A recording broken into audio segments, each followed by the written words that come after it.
Hey, what is up YouTube? We're back once again for 3.27 League, and I'm excited to share with you what I'm gonna league start with. So last week we did the Exsang Reap Miner, and personally I am trying to stay away from playing the same build again. And from what I understand, the current state of the Reap Exsang mine is going to be quite a lot worse than in 3.26 with the removal of the mercenary gloves and Trickster getting nerfed. But it is going to be pretty similar to the old days of 3.25 and before. Is it going to work? Yes, it's still going to work and it's going to be strong.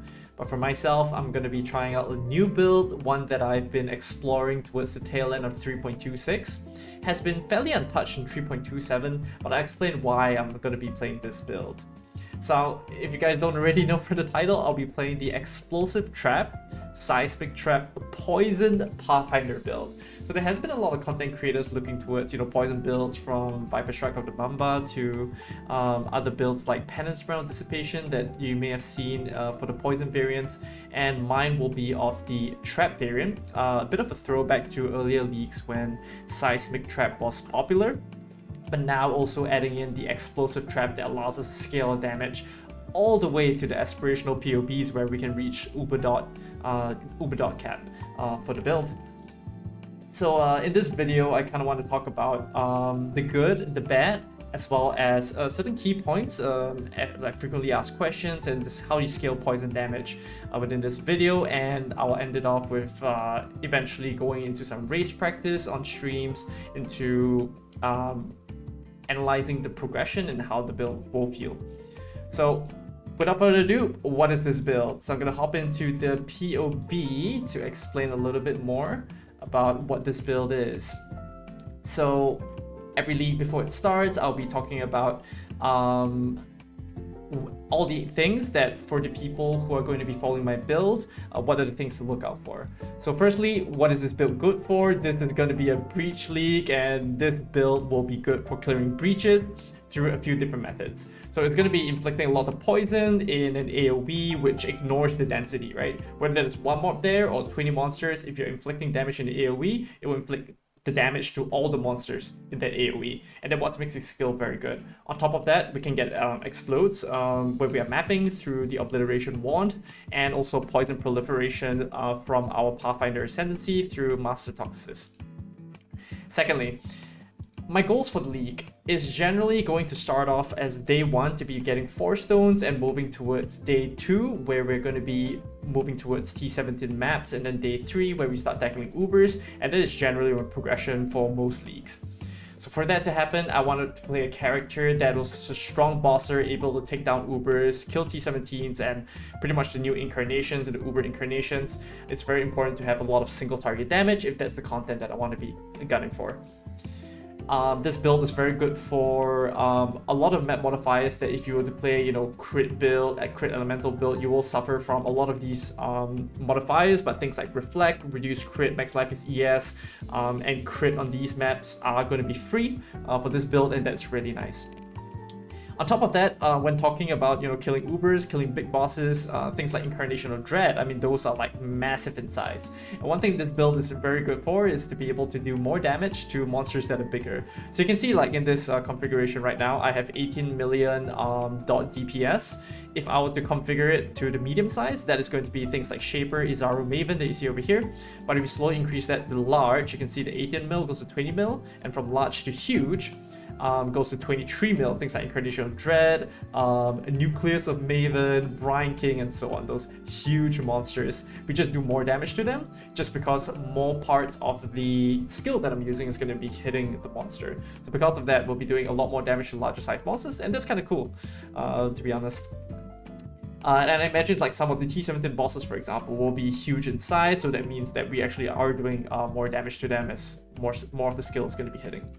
Last but not least, a huge one here, which is what I would normally go for on the league start on a non-Pathfinder, and that's going to be Mage Blood. So you can be expecting to pay somewhere between 150 to 200 divines. Usually I'll try to get that by day 3. And that's going to be something that we don't need for this build because we're a Pathfinder and we're going to be getting a lot of flasks. And then eventually we'll go Tides of Time, which will help us with the plus sustain, and we don't need to go for a Mage Blood, and that means that we can invest more into our character earlier to be able to get the power we need and not needing to save up for Mage Blood, get it, and then be concerned about upgrading other parts of the build. So that's really cool. So what is this build bad for? So in all transparency, this is a delayed damage build. I was streaming yesterday and a bunch of questions came up. I was asking chat, like how does this build look? And a lot of people, at least some people in chat said that traps are not their playstyle, plus poison is delayed damage, and I do want to consent that yeah, it is not everyone's playstyle, and poison damage delayed means that you have to know like not to overthrow, right? You like if he already has poison ticking on the HP, you don't want to keep throwing more if you know that he's just gonna die anyway. So it may not be a playstyle for everyone just because it's poison, just because it's traps, and it's not good for mechanics like Legion, for example. And this is not a build with insane amounts of EHP. At least I've not configured it to be insanely tanky. It is going to be sufficient for the content you're going to do, which is T17 full map effect with Ubers as well, and it's going to be able to handle that. And I'll be showing some showcases towards the end of the video on me running like a casual T17, as well as an Uber Shaper that I wanted to show. This build scales very well through various means, and I'll explain more actually in a paint diagram. So something that you need to be aware of when playing a poison build is how you scale your damage. And I think people, when playing poison builds, when they start playing poison builds, they make the mistake of scaling the wrong with the wrong scaler, or when they want to do a certain thing better. So let me just explain what this graph is. So first and foremost, this is going to be the original graph. Over here, this green line and this red line over here. If you guys don't already know, any damage over time skills in Path of Exile has a damage over time cap, and that's 35 million. I think it's like the unsigned, long, or something like that. Within it is a programmable max cap that you can reach for damage over time cap for all monsters in the game. That's 35 million damage. And then there is Uber dot cap as well. So when you do an Uber boss, they take 70% less damage, which means that this is 30%. And then when you do Ubers, there's actually another 70% ceiling that you can reach up till. And my pops will reach the point where we can reach Uber.cap in the aspirational POVs. But yeah, that's just to illustrate how you scale your build and the ceilings that you'll be aiming for.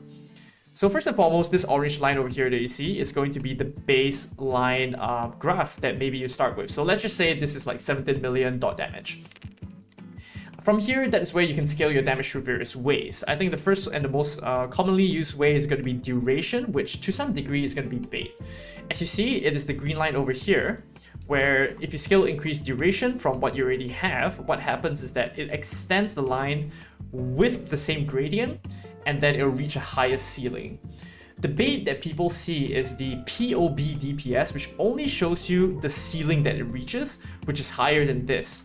But within the first, 4 to 6 seconds that you're currently already doing damage, nothing changes. And if you're going to be mapping, if you scale duration, and if you're killing monsters within a couple seconds, chances are you will not be able to feel the increase in clear or damage when you're mapping. But sure, on single target bosses that don't cleanse or phase, you can definitely stand to benefit. Duration is going to be very effective on things like Uber bosses or just even map bosses that are very tanky earlier on in the league, and that's why people go for things like Leper Elms. You get 40% duration on ailments early on in the league, and that's a good way of scaling to get damage easier, to reach a higher ceiling easier. And generally, bosses in maps early on don't really have that much phases. I mean, Shrek has a Burrow, Eater has a Inescapable Doom, but generally it's not that many until you get to things like Shaper and the actual pinnacles, and like Uber Shaper. They have a lot of different phases, and cleanse 3 times plus more in between each of the phases. But yeah, then from then on, duration becomes less effective of a scaler, and that's where you'll be looking for increase in DPS in your maps and for general purposes. And the next one is going to be the blue line, and that's going to be plus level of gems, and it does 2 things. Not only does it improve the gradient of your curve, but it also increases the ceiling where you get more maximum damage. Maybe not as good as duration, but what you're going to get is a better gradient and a better ceiling. So that's what gem levels does for your build. And then there's going to be things like on your jewels, for example, like a Cobalt jewel can roll increase damaging ailments faster, and that's going to be the red line. Makes a higher gradient, but eventually you're going to do the same ceiling of damage for your build. Of course, there's going to be like increases in damage, and all of that will fit into the blue line. Anything that increases the base damage of the skill, like percent increases damage over time, kills damage over time, all of it will perform in the same way as the plus level 2 gems, the blue line.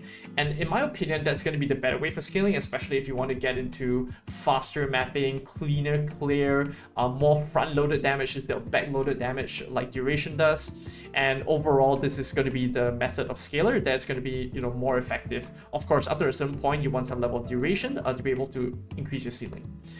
And then lastly, it's going to be, if you do scale your damage up to the point where you reach dot cap, that is not all, right? You don't want to be reach dot cap and then be satisfied with that. Because what if you can increase your damage further by adding more increases, more gem levels and things like that? Essentially what will happen is that you can see that your gradient improves, which means that even if the monsters, even if you kill monsters within 2 seconds, you're going to kill them faster with more damage than you would if you're just settle with just dot cap, right? If you settle with dot cap, maybe your graph is like this. But if you exceed dot cap, your gradient is going to be like this, which means you actually kill like trash mobs faster. You kill monsters generally faster. And what you're going to be aiming for is not just settling down on dot cap. You want to try to exceed it. And that is where, you know, just to illustrate, if you reach uber dot cap like this, if you exceed uber dot cap, you actually go faster and you kill monsters quicker. So I think that's just a misconception that maybe a lot of people do not quite understand how to scale dot builds. But this is, I would say, to some degree, a illustration of what I wanted to talk about when scaling the build. So you don't just want to end on dot cap, is what I'm trying to say. So what are the defenses of this build? So it's going to be Pathfinder Flask Sustain, insanely good. Like early on, like if I was playing like Trickster, Exsang, Read Minds, so what I'll be doing is rolling double enkindled duration flasks for the element of the boss. So for example, if I'm doing Uber Shaper, I'll be doing an increased effects of fire and increased durations of fire and hit the flask when I need them during the fight. It's not 100% uptime, it's going to be very active, I'm going to hit it when needed, but by the time I do Ubers on Pathfinder, I will have one flask mod on my tree, like Careful Conservationalist with a flask mod on gear, either through Tides of Time or like a Stygian with increased flask charges gain, and you will be able to sustain your elemental flask with 100% uptime. You can see here on the rolls, you can see the red words, then right above that there is a flask uptime, 100%. The flask is just permanently up with use when active, use when full, instilled modifier. So with that, you pretty much have pseudo Mage Blood equivalent without the increased effect in Kindle mod with the Pathfinder Flask Sustain, and it just gives you a lot of defenses, very reliable and extremely good uptime, and something that you can actually rely on instead of builds that maybe have like, you know, 40% uptime on Flask in maps, like we have like close to 100% for especially our Elemental Flask. Next is going to be Petrified Blood and EHP. Think of this like Progenesis, but not on steroids. This one pretty much performs in the same way. Once your HP goes down below 50%, any damage taken, a majority of it gets spread across 4 seconds. This increases your EHP and max hit. Next is going to be Casual Evasion. I'm not going Grace on this build just because of the auras and trying to fit things in. And based on my configurations, it made most sense to not run Grace, but General Evasion from your gear sets, your flasks, give you a very respectable amount of evasion, 63%. And eventually, once we go for the Dark Seer Scepter, we get additional blind, and that pushes it up, you know, past 70% in the endgame setups. And we don't really need Grace to push that to 80%, and it would make sense to run something else like Flesh and Stone for just generic DR. And that brings me to the next point, Sand Stance, where we run Sand Stance for any nearby enemies, where we are, you know, standing point blank to the enemy to inflict Grasping Vines, which I'll talk about a little bit more later. We get DR from Sand Stance, and then Suppression, which got nerfed this league to 40%. I'm actually inclined to be able to try out Aggro, which does synergize quite well with Ghost Dance, because if you do Suppress, it still hits, and then you proc Ghost Routes. But if you Aggro and you dodge, I'm not sure if this is Entropy, like Evasion, but if you dodge, your Ghost Routes wouldn't proc, and that would be quite good. And generally on this build, you can see that we do gain a lot more effective HP with Aggro as compared to Suppression, and this is even pre-nerf Suppression. So one thing to note is that Aggro is something that, you know, I would definitely recommend, especially if you cross 100% Suppression in softcore trade, to go for Aggro. But in hardcore, I think Suppression is still going to be king, but you want to not get one shot, right? So that is that.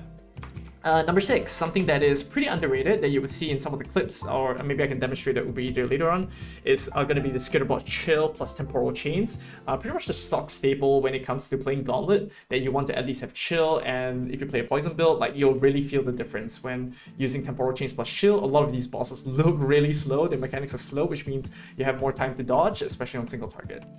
Number 7, Ailment Immunity right from the get-go. Out of maps, I recommend going for Purity Elements straight away. Freeze Immune, Shock Immune, very, very good for early mapping and general purposes, and you don't even need to bother going for things like Ancestral Vision or Storm Shroud. And I'll talk a little bit more about why I use Purity of Elements when I get to Betrayal Sting. So number 8, Crit Immunity with Poison Mastery means that we can do crit with just a single point in the mastery. Over here, you can see enemies poisoned by you cannot deal critical strikes. With just that 1 point, we are immune to crits because our AoE is pretty large and all the monsters that are getting hit by us will get poisoned. So that's very nice. Next is going to be Betrayal Sting. So this is one of the reasons how this build became, I guess, possible to play once again. And that is this pretty overpowered ring that gives us an additional chance of poison, which is at the end game, and eventually you're going to get to 40% Betrayal Sting as a perfect roll, and then you're going to put a 20% Chaos Catalyst to get it to 48%. Essentially, if you put on 2 rings, you do double the poison. And from the graph perspective, what will happen, which means that if you have a gradient of X, pretty much you have now a gradient of 2X, and a ceiling that is twice as high as what you would get previously. Of course, this should line up with the inflection point, but yeah, generally that is what it means for your build. 48% times 2, that's almost double. There's almost 100% chance to inflict double poison, and it is insane. It is just, you can see each ring will just be 48% more damage for your build. And eventually, the downside of Betrayal Sting, I liken it to Ming's Heart a lot, where if you put on Ming's Heart, you get a huge damage boost, gain as chaos, but with the downside it's not mitigatable. For Betrayal Sting, this is a downside that is mitigatable. This is a ring that gives not just movement speed and chaos res, and also attributes dexterity, which is very good for Mage Bane, which we are using for the build. And the downside is something that we can mitigate, which has negative all elemental resists, and that is where I have leveraged these to be able to overcome the negative resistances, which is something that Pathfinder does very well at mitigating. Number 1 that I mentioned earlier is Purity of Elements. Early on, you can use Bisque moves, and eventually we're going to get to double LE Flask for our resist and max resist. And on the tree, we have access in this area to a lot of resistance nodes through Survivalist, Sentinel, and the LRS here to get the jewel sockets, that it makes it very easy to be able to slap on 2 Betrayal Stings towards like the level 90 plus of your character. Of course, suffixes on gear, and lastly, Allura. Of course, if you can overcap your resist, then you can swap out of Allura to get Kill All to get additional passive. But personally, I think I will be sticking to Allura for the longest time. Yeah, so I will not go through the rest of the sections, but I think one thing I want to caveat is going to be, I guess, the negatives is that Uber Incarnations, something I'm worried about is Uber Incarnations got added in this league, and 2 things that we'll be using from the Incarnations is going to be Betrayal Sting, firstly, that I mentioned earlier, that gives us a huge more damage. So early on, it's going to be, it starts the low rolls, like I think 25% all the way to 40, so yeah, 20% plus more damage per ring. So we will not be getting this if it's on the Uber. So there's still a chance that it's not. It used to be 50% drop rate from the quest. You can even get it from the quest one, so it's extremely common. So that's a caveat here that we may not get it until like day 2, day 3. But in absence of that, you know, we'll still be able to do good damage and take down Ubers without the Betrayal Sting, but hopefully it still stays there. And secondly, it's going to be Archon tools that we can leverage early on, pre-enlighten, to get the reservation efficiency with the trap throw speed for the damage on explosive trap. In terms of scaling, I think, so what I want to talk about is that we're going to start off with a Seismic Trap. So if we go to the two-stone setup, in the configuration, we're going to start out with Seismic Trap 6 link and Explosive Trap 4 link in Embalmer gloves. And then eventually, once we get to the Inextricable swap, that is where we put on the boots that allows us to poison after 1.5 seconds. You know, like 3 Grasping Vines and all your damage can poison. That is where we will start looking to switch your Explosive Trap to become the 6 link, but not yet. So what we want to get before the swap is after we swap, all our damage can poison. That's great. Explosive Trap has a 50% conversion to fire. That wasn't poisoning before, now it is, so you do a lot more damage. And then after that, once we add in the clusters, then we'll swap from a 6-link Seismic to a 6-link Explosive Trap. So you put your Explosive Trap in the chest now, and then your Seismic you put it in the gloves. And that's the second part of the transition. So just something to keep in mind. And that's how I designed the build. So in the coming days, I'll be doing progression testing. But I think what I want to show now is going to be a live Uber Eater and show you guys how it looks like. So I do have some clips from my previous stream where I did Uber Shaper and a T17 map, and I'll add those towards the end of the video. And yeah, this is just a Uber Eater, just with a day 3 gear setup that I will link in the description below. And you can see like how slow this guy is with the temporal chains plus chill. And this build does feel very rampy. Like you won't feel the upfront damage, but it ramps very well. You can see once it starts ramping, it's like it does move pretty quick.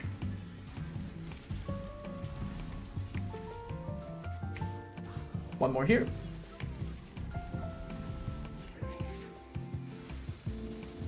He is nail.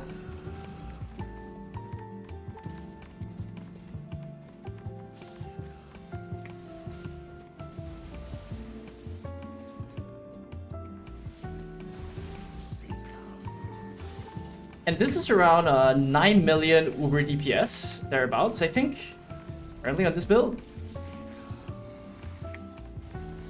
I think I'm dodging a bit too much.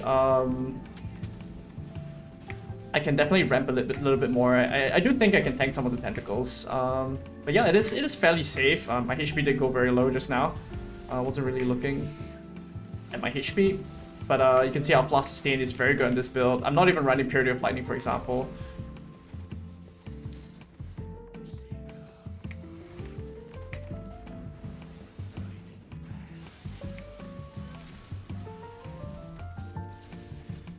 And we should be done in just a second.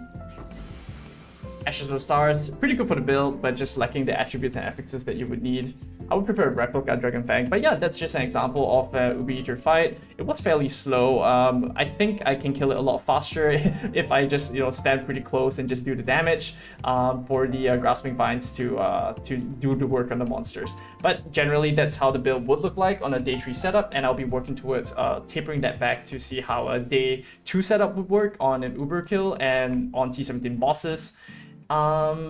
Yeah, and eventually I'll be doing Leaguestarter practice and doing some transitions for the early maps. So that's what I want to share. So if you like the video, feel free to like, share, and subscribe, and catch me live on stream if you want to see the practices live and see me just interacting and can answer your questions as well. Or you can drop it down in the description below. Thanks so much for watching, guys. Bye. Ooh, Awaken and Desolation. I mean, we can try, right? It is pretty cooked also. Awaken and Deso, reduce cooldown. Monster damage at Awaken and Deso is crazy, but I'll do it just to try.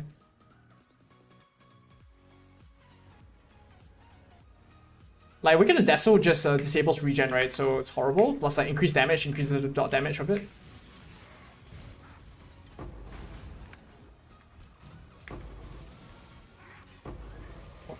Okay.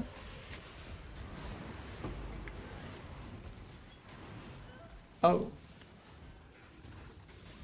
It's the same layout as the previous one. Oh my god, Boiling Blood. That's what killed Zhang Gauntlet, by the way. Oh, my Seismic cooldown is bad. Also the reduced CDR. But it's fine, we got ET. Okay. Do you guys like what you see? Like, this is like the day 3 gear. Oh my goodness. Like, it's very tanky, right? Like, it's designed in a way to be like should be able to do a lot of mods. And it's like a well-rounded build, right? Not a beast, but a build, well-rounded build, not beast. I wouldn't dare call my build a beast or call myself a messiah. Yeah, pretty chill. I'm just like throwing one at ET and it just like clears a white pack, right? And like literally just throw one ET and it just like, and then it'll dot clear.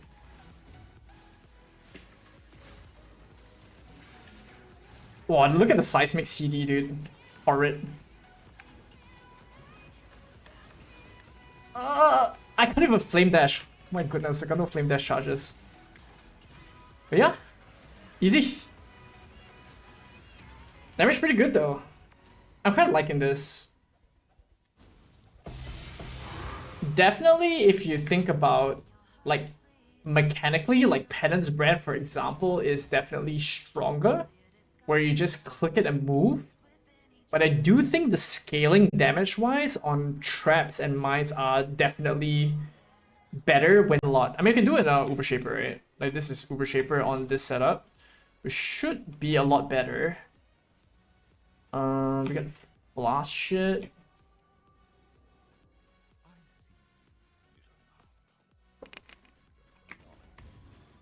And the with the onslaught, it could feel a lot better, like just overall.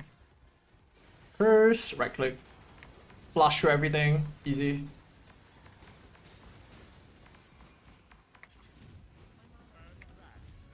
I want to do Void Stone day 2, day 3 service, but doing Uber for that 30D is the real investment this time. Yeah. Curse, right click. For a double, it looks really good. Yeah, yeah. Like, it is pretty active, but it does a lot of damage, right? Like, getting to the oh, I just like name locked wrongly. Like, getting to a point where you're just like Uber.cap is like really nice. Like, eventually that's where it'll get to. And like, if you understand how to skill like poison builds properly, then I think you should understand what is required. And I'm too lazy to curse even. I'm gonna get flush through everything. Okay, whatever.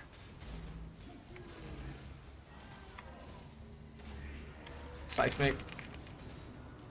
Too lazy to curse, I'm just gonna ramp. Just do what I've done in 3.26 and draw a mage block on your third day. It sounds like fun. One of the huge selling points of this build is that you don't need a mage blood, right? Like Tides on a Pathfinder is just so nice. You get flask effect plus permanent plus uptime pretty much.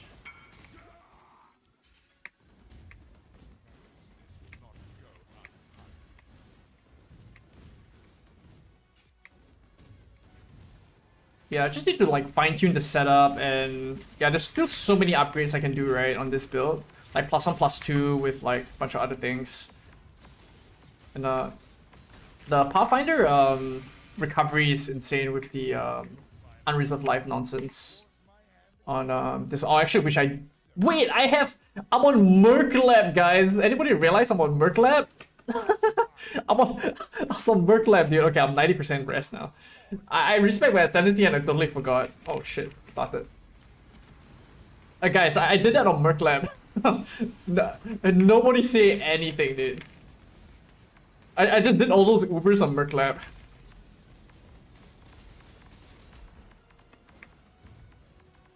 Alright, we have increased flask effect, which just makes us like rest capped and everything.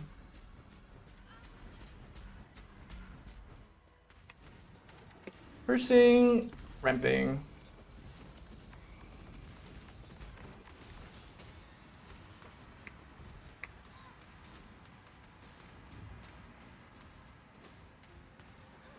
Ouch. Alright, face. Pop 0 balls. Dodged everything. Yeah, with the silver flask up, we are like pretty speedy in the fights as well. Like one thing that a lot of people overlook for like mage blood on Ubers is movement speed. Like you can tell the difference when you do Exarch with like insane movement speed, like 150 plus, versus like no movement speed, right? Like literally just like 30 ms shield charge. It's like night and day. Like to be able to dodge like balls. Like Uber fights, being able to like run around the mechanics is a huge bonus.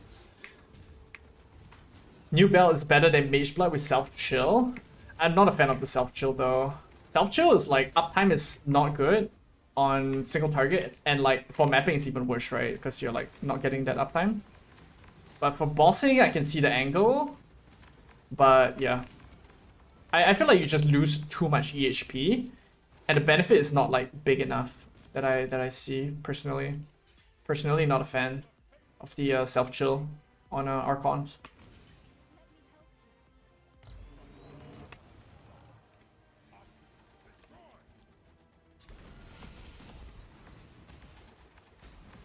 Insta face, man. Is this something that will make you guys want to play? Like this day tree setup?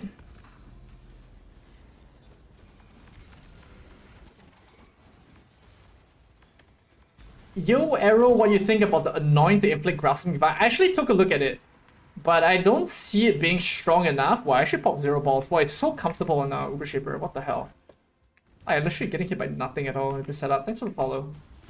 To be honest, no, you guys don't like traps? Is this poison seismic explosive trap? Yes, it is. It is. You hate traps? Wait, what do you guys not like about traps, but you guys like mines? Is it just like the slow nature of detonation or something? But you need to get used to like the damage over time playstyle, right? Like, I think the biggest problem with people is when playing DoT builds is overkilling. So you need to like, at different points in the build, you need to have a rough gauge of like how much to throw before moving on. Too much ramp? Wait, really? But like on other builds, you will struggle to reach this level of damage unless you have more investment, right? I think it's pretty cost efficient, honestly, like this build. I tried ET a couple weeks ago, was alright, not looking forward to playing it, I see. But what if you have a lot more access to a lot more damage as compared to like last league? Like this league, you get like freaking double betrayal stings, you get like double the poison deeps. It's strong, but you hit ramping, I see. Yeah, like on-hit builds are nice for sure. I was in Thailand, you found Thai trap, wait, what? Starting Scourge Arrow PF, only issue is getting 2 FPS. Yeah, the issue I have with a lot of builds is just single target is lacking, and in this game you need so much single target, it's crazy.